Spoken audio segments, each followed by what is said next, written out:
नमस्कार, live news में आपका स्वागत है।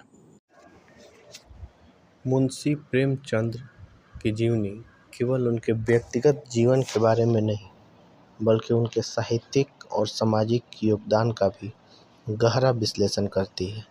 वे भारतीय समाज के एक सचेतन, संवेदनशील और प्रखर दृष्टिकोण वाले लेखक थे। उनका जीवन और लेखन भारतीय समाज की जटिलताओं, संघर्षों और सामाजिक बदलाव का गवाह है। आइए जानेंगे उनके जीवन और रचनाओं का विस्तृत। मुंशी प्रेमचंद का जन्म 31 जुलाई 1980 को बनारस, वर्तमान वाराणसी के पास स्थित लम्ही गांव में हुआ था। उनका वास्तविक नाम धनपत राय था। उनका परिवार आर्थिक दृष्टि से कमज़ोर था और उनका बचपन संघर्षपूर्ण था। उनके पिता अली बख्श एक छोटे सरकारी कर्मचारी थे जिनकी आय बहुत कम थी। इस कारण प्रेमचंद को शिक्षा में कठिनाइयों का सामना करना पड़ा। प्रेमचंद ने प्रारंभिक शिक्षा अपने गांव में प्राप्त की। बाद में वे बनारस और इलाहाबाद में पढ़े। उनकी शिक्षा का प्रभाव उनके साहित्यिक दृष्टिकोण पर गहरा पड़ा। काशी में उन्होंने उर्दू, संस्कृत और हिंदी साहित्य का अध्ययन किया। मुंशी प्रेमचंद का साहित्यिक जीवन उर्दू पत्रिकाओं से शुरू हुआ था।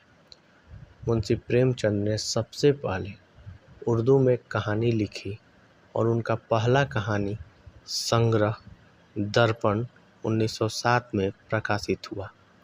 उर्दू में उन्होंने कई महत्वपूर्ण कहानियाँ लिखी, लेकिन हिंदी में रचनाएं लिखने के बाद वे हिंदी साहित्य के बड़े स्तंभ बन गए। प्रेमचंद की लेखनी में समाज के प्रति जागरूकता और नैतिक दृष्टिकोण प्रमुख था।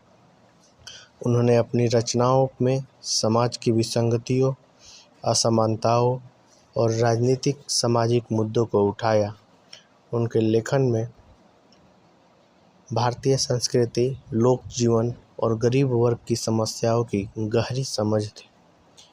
प्रेमचंद का लेखन समाज के यथार्थ को सामने लाने के लिए था। उन्होंने गरीबों, किसानों, मजदूरों, महिलाओं और बच्चों के संघर्षों को अपनी रचनाओं में प्रमुखता से उठाया। वे उन मुद्दों पर लिखते थे जो उस समय के समाज के प्रासंगिक थे, जैसे सामाजिक असमानता। प्रेमचंद ने अपनी रचनाओं में जातिवाद, छुआछूत और सामाजिक भेदभाव के मुद्दे को उठाया। दूसरा, आर्थिक विषमता।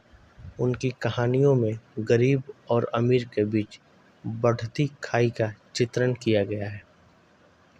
महिलाओं की स्थिति। उन्होंने महिलाओं के अधिकारों, उनके शोषण और उनके संघर्ष को केंद्र में रखा। धार्मिक कट्टरवाद। वे धार्मिक उन्माद और संप्रदायवाद के विरोधी थे और इसके खिलाफ अपनी रचनाओं में आवाज़ उठाई। मुंशी प्रेमचंद की प्रमुख कृतियाँ हिंदी और उर्दू साहित्य में अमूल्य धरोहर मानी जाती है। इनमें से कुछ प्रमुख रचनाओं का विश्लेषण हम करते हैं।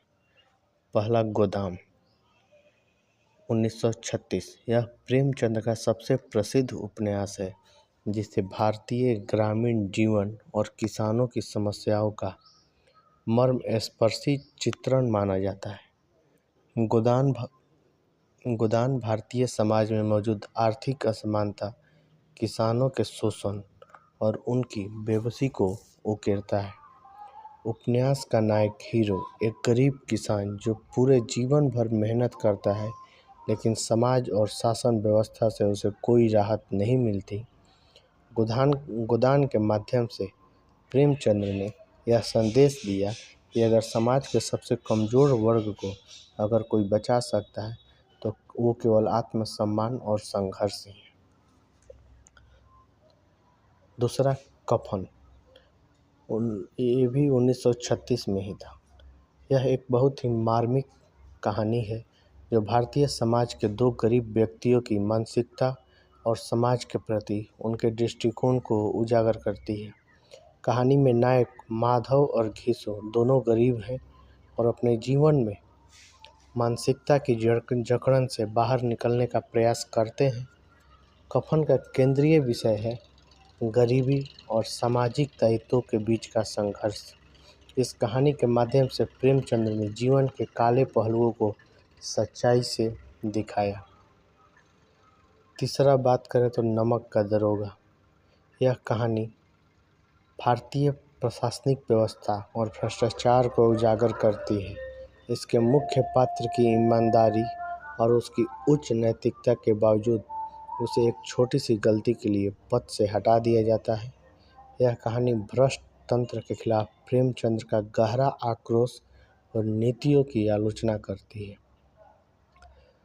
फोर्थ नंबर पर सेवा सदन। यह उपन्यास भारतीय समाज में महिलाओं की स्थिति और उनके अधिकारों की परतें खोलता है। इसमें एक युवती के जीवन के संघर्ष और उसके परिवार की परिस्थितियों का विवरण है। यह कहानी प्रेमचंद के समाज सुधारक दृष्टिकोण का स्पष्ट उदाहरण है। 5वें नंबर पे ईदगाह। यह प्रेमचंद की सबसे प्रसिद्ध और भावनात्मक कहानियों में से एक है। इसमें एक छोटे बच्चे की ईद के दिन की यात्रा और उसके संघर्ष को दिखाया गया है। कहानी में गरीबी और माँ बाप के त्याग की भावना को खूबसूरती से चित्रित किया गया है। प्रेमचंद का योगदान की बात करें तो प्रेमचंद ने न केवल साहित्य में गहरी छाप छोड़ी बल्कि समाज के जागरूकता के लिए भी काम किया। उनके लेखन में मानवीयता का मूल्य। प्रेमचंद ने हमेशा मानवता को सर्वोपरि माना और यही संदेश उनकी रचनाओं में गहराई से दिखता है। वे समाज की असमानताओं और विसंगतियों को आलोचना करते थे, लेकिन उनका उद्देश्य केवल आलोचना करना नहीं था बल्कि समाज के सुधार की दिशा में कदम बढ़ाना था। उनके साहित्य में एक खास विशेषता यह है कि उन्होंने सरल और प्रभावी भाषा का प्रयोग किया है, जिससे उनकी रचनाएं आम जनमानस तक पहुंच पाई। प्रेमचंद का निजी जीवन भी काफ़ी संघर्षपूर्ण था। वे जीवन भर आर्थिक तंगी से जूझते रहे। उनकी पत्नी भी जल्द ही निधन हो गया और उन्हें व्यक्तिगत जीवन में काफ़ी मानसिक दुखों का सामना करना पड़ा। इसके बावजूद उन्होंने अपने लेखन को कभी नहीं छोड़ा। प्रेमचंद का निधन 8 अक्टूबर 1936 को हुआ। हालांकि उनकी शारीरिक उपस्थिति अब हमारे बीच नहीं है, लेकिन उनका साहित्य आज भी जीवित है। वे आज भी हिंदी साहित्य के सर्वोच्च लेखक माने जाते हैं और उनके द्वारा लिखी गई रचनाएं विभिन्न पाठ्यक्रमों में पढ़ाई जाती है। मुंशी प्रेमचंद का साहित्य केवल एक लेखक दृष्टिकोण से नहीं बल्कि एक समाज सुधारक के रूप में भी महत्वपूर्ण है। उनका लेखन समाज के भीतर व्याप्त असमानताएं, कुरीतियां और अन्याय को चुनौती देने के लिए प्रेरित करता है। उनकी रचनाएं न केवल उस समय के समाज का चित्रण करती है बल्कि आज भी प्रासंगिक है, क्योंकि वो समाज के बदलाव की ज़रूरत को उजागर करती है। इस वीडियो को लाइक, सब्सक्राइब और शेयर ज़रूर करें ताकि हमारे देश के हर बच्चे को इनके बारे में जानकारी मिले। धन्यवाद।